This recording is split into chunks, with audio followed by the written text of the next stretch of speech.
Today we're going to learn about the eye from the anterior front to the posterior back. The anterior segment of the eye is everything from the lens forward, while the posterior segment is everything behind the lens.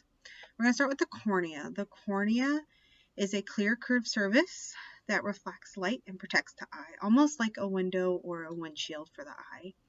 The cornea reflects more light than the lens, and it also helps focus the light entering into the eye.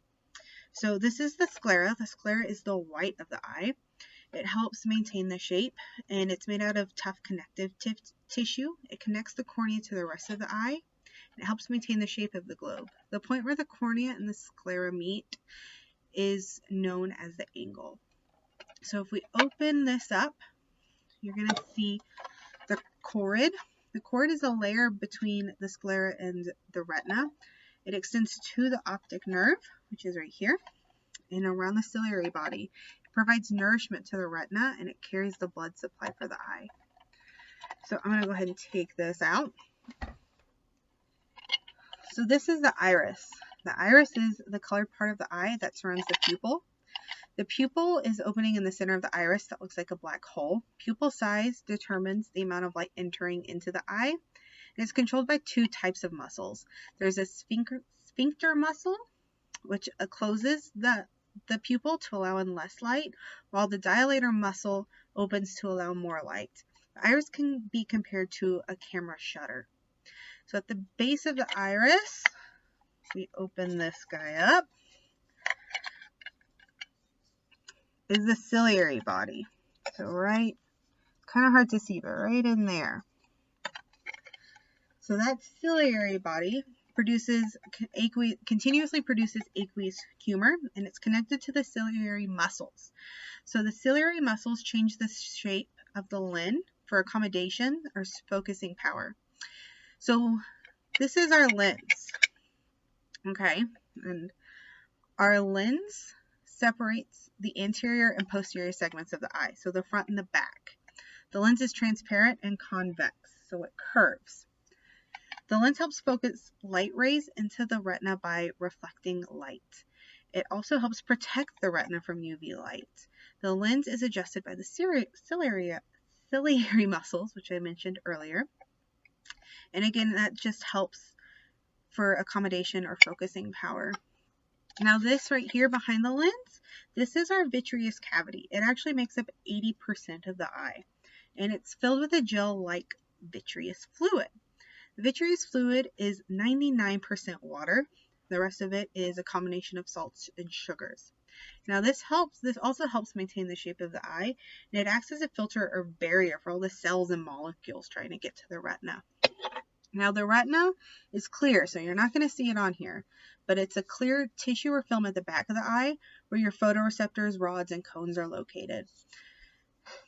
Your rods outnumber your cones 20-1, and your rods are important for movement and night vision.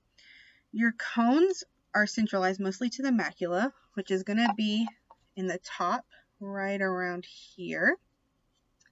And the cones are sensitive to color, and they need light for signals to be sent. The macula is our area of finest vision, and it has the highest concentration of cones. All right. So information is sent to our brain via the optic nerve. That's right here. The optic nerve can be thought of as a cord that sends information from our retina to our brain. And the optic nerve is connected to the retina via the optic disc, which can be seen right there. Now this optic disc is a physical blind spot because it does not have any rods or cones in it, or any photoreceptors. So the optic nerve is going to move your electrical impulses created by the retina to the rest of the visual pathway. So this is our full visual pathway. All right. Oh, it's upside down. So this is our full visual pathway. All right, you have your eyes and your optic nerves. This X right here is the optic chiasm. This is where things start getting a little confusing. So your nasal fibers are gonna cross over, and that's to help one side of vision to be seen by the other lobe. the other occipital cortex, okay? This helps with depth perception and binocular vision. All right, right around here are your lateral genticulate bodies, or LGBs. This has 6 layers, and they make up 2 pathways, all right? Layers 1 and 2 make up the monocellular pathway, while layers 3 to 6 make up the parvocellular pathways. Layers 1 and 2, or the magnocellular pathway, focuses on your detection of movement in your distance objects, kind of like your rods, whereas the parvocellular is more like the cones because it focuses on fine detail. Now, your optic radiations lie just behind your LGBs, or lateral genticulate bodies, and they have 2 loops, Meyer's and Baum. So your Meyer's loop is located in the temporal lobe and carries information about the superior or upper field, while Bayer's loop is going to focus more on the lower field, and it's going to carry to it's going to travel through the parietal lobe. Damage to these areas of the visual pathway are going to cause your visual field defects. All right, so right here is your primary visual cortex, and that's going to be in your occipital lobe, and that's at the back of your brain. And this is where visual information is processed and where vision really occurs. Damage to this area can cause visual impairment, even if the rest of this visual pathway is completely healthy.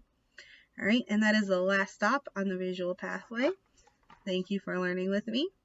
I appreciate your time.